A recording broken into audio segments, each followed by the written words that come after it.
नमस्कार दोस्तों, इस वीडियो में हम बात करने वाले हैं मिस रिलेटेड टू गायनोकेमिस्ट्री। इस वीडियो में मैं आपको गायनोकेमिस्ट्री से रिलेटेड ऐसे मिस के बारे में बताने वाला हूँ कि जो कि नॉर्मली लोगों को मिसकंसेप्शन रहता है कि गायनोकेमिस्ट्री में ये चीज़ें होती हैं, ये चीज़ें नहीं। तो इसके बारे में मैं डिटेल में बताने वाला हूँ।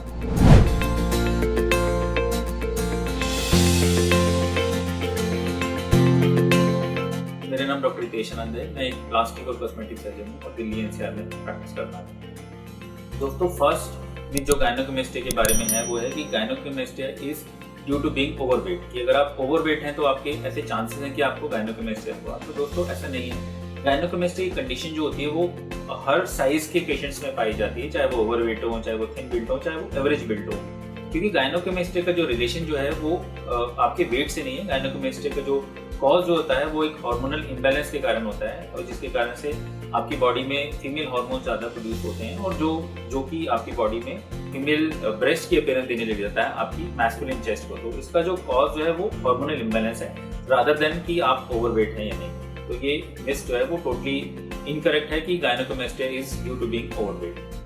फ्रेंड्स, अब हम नेक्स्ट मिथ के बारे में बात करेंगे कि increasing testosterone levels can decrease gynaecomastia formation.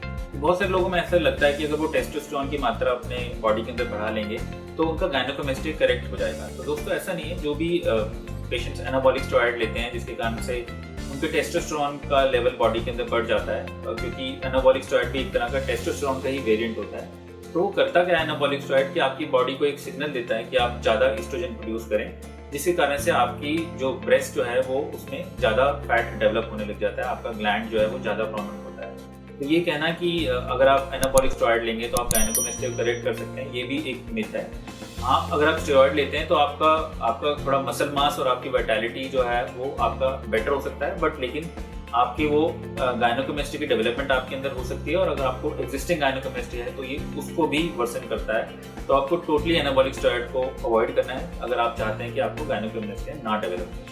Friends, एक मिथ ये भी बड़ी कॉमन है कि अगर आप चेस्ट एक्सरसाइज ज़्यादा करते हैं तो आप अपने गायनोकेमिस्ट्री या मेल ब्रेस्ट को रिड्यूस कर सकते हैं। तो दोस्तों इसके बारे में बताना चाह रहा हूँ मैं आपको कि जो भी गायनोकेमिस्ट्री की प्रॉब्लम होती है उसके दो कंपोनेंट हैं। एक तो ये कि आपकी चेस्ट में एक्सेस फैट है, दूसरा कि आपके उस फैट के साथ एक ग्लैंड फॉर्मेशन हो चुका है, एक ग्लैंड बन चुका है उसके अंदर। तो जब भी आप चेस्ट की एक्सरसाइजेस करते हैं तो ऐसा कोई एक्सरसाइज नहीं है चेस्ट की जिससे कि आप स्पॉट रिडक्शन कर लें अपने उस फैट का। तो आप उस स्पॉट को कभी उस रिडक्शन को कभी भी उस लेवल तक नहीं लेके आ पाएंगे कि आप उस फैट को पूरा निकाल लें। दूसरी की बात, अगर आप किसी तरह से उस फैट को कम भी कर लेते हैं तो इससे आप क्या करने वाले हैं कि आप अपने ग्लैंड को ज्यादा प्रोमिनेंट करने वाले हैं। तो यही कहना कि आप एग्रेसिव चेस्ट एक्सरसाइज कर लेंगे या चेस्ट एक्सरसाइज से आप गायनोकेमिस्ट्री को रिड्यूस कर लेंगे, ये भी एक टोटल मिथ है। गायनोकेमिस्ट्री को अगर आपको करेक्ट करना है तो उसका राइट मेथड ये है कि आपको सर्जिकल इंटरवेंशन लेना चाहिए, जो कि बहुत ही सिंपल सर्जरी है, कोई कॉम्प्लिकेटेड सर्जरी नहीं है। जिसके दो पार्ट्स हैं, जिसमें हम फर्स्ट में लाइपोसक्शन करते हैं और सेकंड में एक छोटे से इंसिजन से उस ग्लैंड को निकालते हैं। तो ये कहना कि अगर आप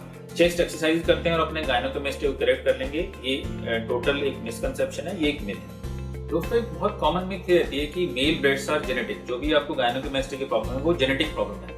तो दोस्तों, आपका ओवरवेट होना या ओबीज होना या वेट गेन करना, इसमें थोड़ा बहुत जेनेटिक कंपोनेंट हो सकता है, जो कि आपको पेरेंट्स या अदर फैमिली मेंबर्स के हिसाब से आपका हो सकता है। लेकिन किसी को भी मेल ब्रेस्ट डेवलपमेंट होना है, इसमें कोई जेनेटिक रोल नहीं है। इसका मेनली जो कॉज है वो आपकी बॉडी में हार्मोनल इम्बैलेंस है, जिसके बहुत सारे सिस्टमिक कॉजेज भी हैं कि आपको कोई क्रॉनिक किडनी डिजीज या क्रॉनिक लिवर डिजीज हो सकती है, आपको किसी तरह का न्यूप्लाज्म में कोई ट्यूमर हो सकता है, आप कोई इलीगल ड्रग्स का इस्तेमाल कर रहे हैं कि जैसे कि आप एनाबॉलिक स्टेरॉइड ले रहे हैं, या आप कोई आप एंटी रिफ्लक्स मेडिकेशन का आपने बहुत एक्सेसिव यूज़ किया हुआ है, कोई आप साइकेट्रिक मेडिकेशन यूज़ कर रहे हैं, कोई हार्ट की प्रॉब्लम से रिलेटेड कोई कार्डियोवास्कुलर मेडिकेशन है, तो वो सब चीज़ें ले रहे हैं, तो वो इसका कॉज हो सकता है। और इसमें कोई एज प्लस आपका वेट का कोई फर्क नहीं है। गायनोकेमिस्ट्री जो ऑलमोस्ट हर एज के पेशेंट के अंदर हम देखते हैं, टीनेज पॉपुलेशन से लेकर अडल्ट पॉपुलेशन और ओल्ड एज पॉपुलेशन के अंदर भी गायनोकेमिस्ट्री बहुत कॉमन है। इसी तरह गायनोकेमिस्ट्री ऑलमोस्ट हर वेट ग्रुप वाले पेशेंट में हम देखते हैं कि बहुत थिन पेशेंट्स में भी, जो बहुत थिन बिल्ड पेशेंट होते हैं, उनमें भी बड़े बड़े या हाई ग्रेड ऑफ गायनोकेमिस्ट्री पाना बहुत ही कॉमन बात है। तो ये कहना कि गायनोकेमिस्ट्री या मेल ब्रेस्ट है जेनेटिक कॉज, ये भी एक मिथ है, ये रॉन्ग स्टेटमेंट है, ये मिसकंसेप्शन है।